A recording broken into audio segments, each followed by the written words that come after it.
Bonjour à tous les amis, tout de noir vêtu pour cette petite critique qui en vérité n'est pas une critique de film car je vais uniquement me centrer sur le principal protagoniste, vous l'aurez donc deviné, Batman. Alors je vais être clair dès le départ, c'est la meilleure interprétation du personnage, tout film confondu, c'est mon avis sincère. Le ton sérieux tombe juste. À aucun moment on ne bascule dans l'excès, dans le ridicule ou même la gêne. Comme c'est difficilement évitable quand on fait un film de super-héros avec une cape, un masque, etc. Même dans les chefs-d'œuvre que sont les films de Burton, à un moment donné, il y a toujours un moment où ça bascule un peu, notamment j'ai en tête cette scène où Bruce Wayne est suspendu par les pieds et se repose ainsi. C'est plus faisable aujourd'hui, mais c'est une autre époque. Bref, Burton a été le premier à creuser le côté sombre et inquiétant de Batman. Quel visionnaire. C'est Batman qui fait peur aux méchants et non l'inverse. Et pour mon plus grand plaisir, ce côté est largement développé dans ce dernier film. Entre autres, par tout un discours fait sur le Bat-Signal qui, au-delà de son utilité d'appel, est une véritable arme de dissuasion. C'est aussi flagrant dans ce qui est ma scène préférée du film, la course-poursuite avec le pingouin, où ce dernier manifeste sans retenue son étonnement quant à la folie et l'acharnement du justicier.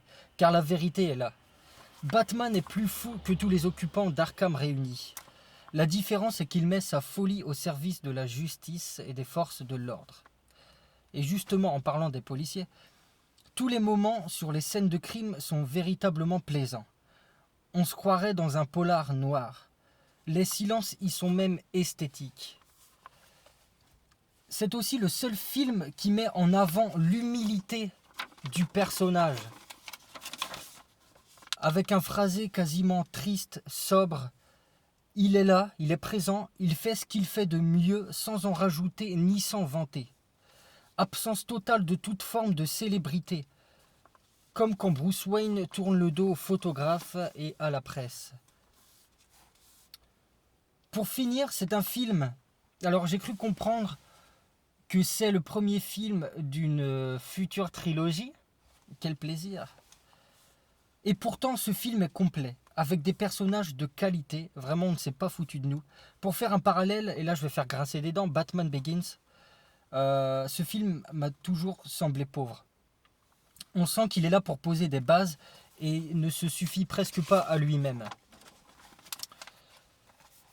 Et encore une fois, surtout en 2022, c'est très compliqué de faire un film sérieux qui plus est, avec un protagoniste en costume de chauve-souris.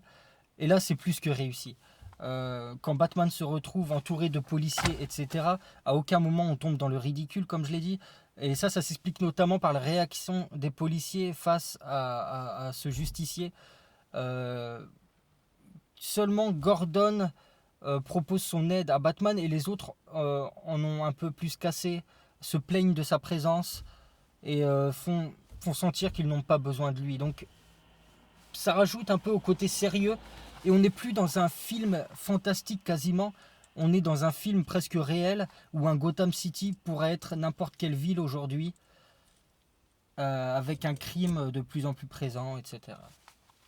Voilà, je terminerai sur cette petite phrase tirée d'un bouquin, ma foi, qui aide et qui peut aider beaucoup de monde.